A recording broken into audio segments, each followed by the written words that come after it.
buenos días tengan todos los que nos están viendo en una edición más del programa El Poder de la Oratoria dentro del canal en red de Todos Somos Toastmasters. Espero que estén pasando un maravilloso 14 de febrero en compañía de aquellas personas que ustedes aman o aquellos que les han dado el extraordinario valor de su amistad. En esta ocasión vamos a tener la oportunidad de tener nuestro primer café literario, como podrán ver, de todo el año. Así que hablaremos de esa relación que existe entre la literatura y entre la oratoria. El tema de hoy viene siendo por demás importante: el amor en la oratoria. Aprovechemos este día en el cual nos encontramos y bueno, créanme que no voy a hablar de los amores que se viven en este momento en la oratoria, porque tal vez sería el último programa que me permitan grabar y la verdad no quiero temer por mi vida en el siguiente evento nacional de oratoria. Así que vamos a iniciar. En esta ocasión vamos a hablar de cómo la poesía es importante dentro de la literatura.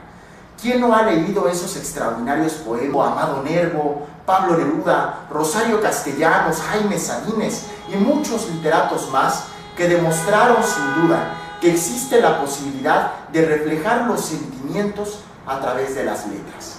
Esto es un punto muy importante porque vemos cómo va creciendo el arte.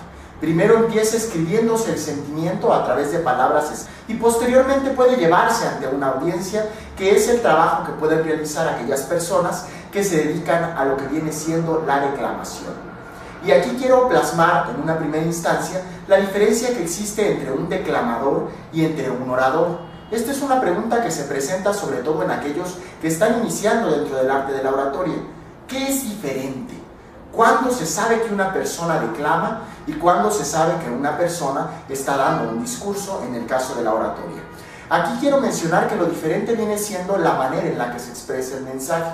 En el caso de un declamador únicamente habrá de recitar aquello que se encuentra en un texto, en la mayoría de las ocasiones de un autor diferente a sí mismo, y podemos ver cómo trata de respetar lo que el autor quería darnos a entender, de qué quería transmitir el autor, qué sentimientos quería plasmar a través de los versos. En cambio, en una oratoria, nosotros escribimos un discurso que está basado en nuestros ideales, que debe tener nuestras propias propuestas, un análisis del tema que vamos a trabajar, y de esta forma entonces nosotros lo que vamos a exaltar como palabra son nuestros ideales y nuestros pensamientos, y el sentimiento que tenemos sobre cierto tema que estamos analizando, no de un tema del cual estamos simplemente recitando. De esta forma podemos ver cómo entre la declamación y la oratoria existe entonces esta diferencia. Por otra parte, también podemos ver diferencias secundarias que podemos encontrar, por ejemplo, en el tipo de ademanes que nosotros utilizamos, en la manera en la cual hacemos inflexiones de la voz, o la forma en la cual utilizamos nuestra gesticulación, que siempre en el caso de la declamación será mucho más expresiva, porque la oratoria requiere una firmeza que te dé autoridad ante el público que te esté observando. De manera que esto nos refleja esa diferencia que existe entre lo que viene siendo la oratoria y la declamación. Por otra parte, hablemos ahora bien de lo que es la importancia de la poesía. Y aquí quiero mencionarles algunas poesías que, por ejemplo, me di a la labor de recuperar de lo que viene siendo la literatura universal, autores que sin duda han manejado en todo momento esa capacidad de transmitir sentimientos. Por ejemplo, hablemos de Netzahualcóyotl. Cuando él escribe en uno de sus poemas, Con flores escribes, el cual dice lo siguiente: con flores escribes, dador de la vida, con cantos das color, con cantos sombreas a los que han de vivir en la tierra. Después destruirás a águilas y tigres, solo en tu libro de pinturas vivimos. Aquí sobre la tierra, con tinta negra borrarás lo que fue la hermandad, la comunidad, la nobleza. Tú sombreas a los que han de vivir en la tierra. Vemos cómo el autor refleja su pensamiento en este momento, también en parte de lo que viene siendo la cosmogonía de nuestros pueblos indígenas, pero tratando de manifestar su criterio con respecto a lo que estaba aconteciendo en ese momento y a la belleza que encontraba, en este caso, en las flores. De esta misma forma vemos cómo se pueden hablar de diferentes sentimientos. Por ejemplo, hablemos de Sor Juana Inés de la Cruz.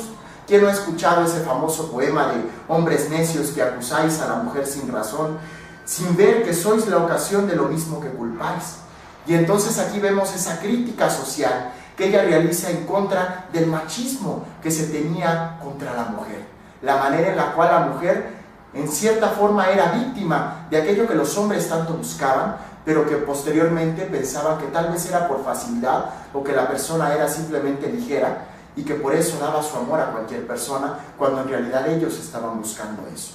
Entonces, ¿esto cómo se puede reflejar en la literatura?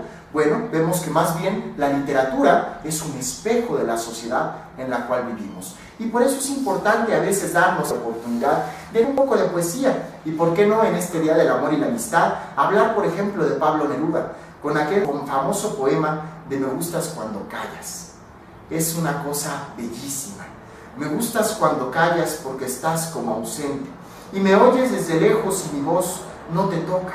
Parece que los ojos se te hubieran volado y parece que un beso te cerrara la boca. Y veamos cómo termina cuando dice: me gustas cuando callas porque estás como ausente, distante y dolorosa, como si hubieras muerto. Una palabra entonces, una sonrisa basta, y estoy alegre, alegre de que no sea cierto. Vemos ese sentimiento tan puro del amor que se puede reflejar a través de la poesía. Sin embargo, damas y caballeros que hoy nos escuchan, aquí entonces entramos a otro tema que es muy importante. ¿Cómo la poesía viene a relacionarse con la oratoria? ¿En qué momento vemos que existe una necesidad del orador de dominar también la poesía? Y esa necesidad existe en el hecho de las digresiones. No entraré muy a fondo del tema en este programa, porque no estamos en una edición de Trabajando en la Oratoria, que más adelante y conforme vayamos desarrollando ciertas habilidades, tendremos los elementos para poder hablar a fondo de lo que vienen siendo las digresiones. Sin embargo, necesito comentar. Las digresiones es la capacidad de crear imágenes mentales en la audiencia a través de nuestras palabras. Este punto es muy importante cuando nosotros hablamos de esa relación que tiene la poesía con la oratoria, porque vemos cómo existen extraordinarios oradores que han marcado la historia de este país y que eran extraordinarios poetas. Por ejemplo, hablemos de Horacio Zúñiga Anaya. Él era un gran orador, incluso se dice que fue maestro de grandes de la literatura, como por ejemplo Octavio Paz, como por ejemplo del maestro José Muñoz Cota Ibáñez, que ha escrito numerosos libros, escribió en su momento con respecto a la oratoria y sobre todo sobre la carga ética y moral del orador. Pero aquí vemos cómo el maestro Horacio Zúñiga escribía unas poesías en donde realmente su verbo era tan impresionante que cuando él daba discursos con esa capacidad artística, no había manera de que alguien no lo pudiera escuchar. Y aquí vemos cómo los oradores de nuestro tiempo recurren a estos antiguos poetas, escritores y oradores para poder complementar sus discursos. Hay un poema del maestro Horacio Zúñiga que es muy famoso y que se utiliza sobre todo en la creación de mosaicos. Algunos oradores lo utilizan y ahorita voy a explicar los mosaicos. Pero antes de ello, quiero leerles un pequeño fragmento de este poema en donde Horacio Zúñiga hace referencia al mundo supercivilizado en el cual vivimos. Él nos habla en este poema de que existe una sociedad que lanza cada vez edificios más altos, pero que arrastra la conciencia cada vez más abajo. Y termina de una manera extraordinaria para que podamos ver, por ejemplo, la riqueza del lenguaje que se requiere para poder combinar, en este caso, lo que viene siendo nuestra retórica y la oratoria con lo que es la poesía. Y vemos que termina el poema diciendo que suba nuestra voz en un himno gigantesco, ciclópeo, sublime y sobrehumano, que sacuda los nervios de los ríos, encrespe el dorso de las cordilleras, conmueva a los abismos y encabrite los océanos, y llegue en la locura del mismo huracán de bólidos hasta el supremo vértice de la cumbre del orbe, donde Dios rige un coro de tempestades de astros. Entonces imaginemos eso en un discurso, esa capacidad de hablar y de decir arte a través de las palabras. Recordemos el primer programa que yo dije. Mencioné que había 3 definiciones de orador. La definición normal o la definición común, aquella que podemos simplemente decir que es una persona que se para ante un público y transmite un mensaje. Vemos que hay una definición literaria y a este punto llegamos con el programa de hoy. La definición literaria es una persona que crea arte a través de sus palabras. Y por eso es importante entonces conocer de poesía. Vemos como hay oradores que utilizan aquella poesía de Amado Nervo de la raza de bronce, transforman algunos fragmentos para poder hacer referencia a lo que ellos quieren decir en sus discursos. Aquí yo quería hacer un paréntesis para hablarles de lo que son los mosaicos y de que tenemos que tener cuidado como oradores con ello. Un mosaico son fragmentos que nosotros utilizamos de literatura para poder empatar discursos. Esto lo utilizan sobre todo personas que a lo mejor no tienen un conocimiento o una cultura general muy amplia y por lo tanto tratan de ir empatando el discurso, sobre todo cuando les toca improvisar. Lo recomendable es no utilizar estos mosaicos. ¿Por qué? Porque de cierta forma se puede decir que le quitas autenticidad a tu discurso. Entonces, ¿qué es lo que tenemos que hacer? Leer, y leer mucho, todo lo que podamos, poesía, literatura universal, y eso es lo que nos va a dar la riqueza literaria, para que entonces nosotros no copiemos lo que dijo algún poeta o algún autor, sino que más bien podamos transformarlo. Podamos, si queremos utilizar la idea de algún autor, transformarla en algo propio, inspirarnos en aquello que el autor quería decirnos para poder crear una pieza de oratoria original y auténtica. Y por supuesto, llegará el momento en el cual podamos tener la oportunidad de crear sobre esa pieza de oratoria con ideas propias y ya no siempre tener que citar a otros autores, aunque tengamos incluso en algún momento la misma riqueza literaria. Aprovecho para hablar de este tema para poder presentarles una obra extraordinaria, Fervores y Nostalgias. Es una obra de poemas que escribe el maestro Jesús Guillermo Aguilar Sánchez en el 2013. Aquí la tienen por si quieren conocer al maestro, ¿verdad? Él fue alumno precisamente de uno de los autores que mencioné, del maestro José Muñoz Cota Ibáñez, que tuvo sin duda un extraordinario impacto en la oratoria. Y vemos cómo el maestro aquí nos habla en diferentes poemas de aquello que él hacía referencia, por ejemplo, a su madre, de la imagen de la maestra Alicia, quien es la viuda de Muñoz Cota, de la imagen del maestro Muñoz Cota, quien fue su maestro, habla incluso de la preparatoria en donde estudió, y habla, por ejemplo, de la juventud. Y me permito leer este pequeño fragmento de un poema que básicamente se encierra, Discurso en disculpa. Él nos dice: para cantar mi juventud se ha desnudado, hasta llegar muy honda a la piel de la sangre, que cuando un joven les pide la palabra, debajo de la voz está la sangre, y debajo de la sangre un fuego vivo que viene alimentando la esperanza. Vemos entonces esa riqueza literaria que tiene, que es la misma que utiliza en sus discursos.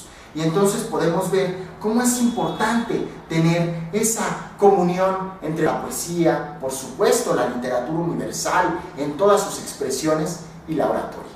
Fue para mí un gusto haber podido estar con ustedes en este café literario, teniendo la oportunidad de compartir el arte y el conocimiento con todos los socios que tenemos en esta extraordinaria organización. Agradezco al maestro Jesús Aguilar, por cierto, quien me envió esta obra desde Aguascalientes con una dedicatoria que me dejó sin palabras, y por supuesto a todos los autores de la literatura universal que nos siguen enriqueciendo día con día y nos permiten conocer un poco más de lo que vienen siendo los sentimientos expresos en palabras. De manera que muchísimas gracias por haber estado una vez más aquí con nosotros. Nos vemos dentro de 15 días más. Por cierto, estaremos enlazándonos, como ya les había prometido, pero había que aprovechar este 14 de febrero para hablar del amor y de la literatura, hasta Baja California, en donde tendremos la oportunidad de ver a diferentes autoridades dentro de lo que viene siendo el tema de la oratoria a nivel nacional. Les mando un fuerte abrazo, pasen un extraordinario día. Y feliz día del amor y la amistad. Pásenlo con las personas que más los amen, y le mando también un fuerte saludo a todos aquellos que me han dado el valor de su amistad y que hoy nos estén viendo. Gracias.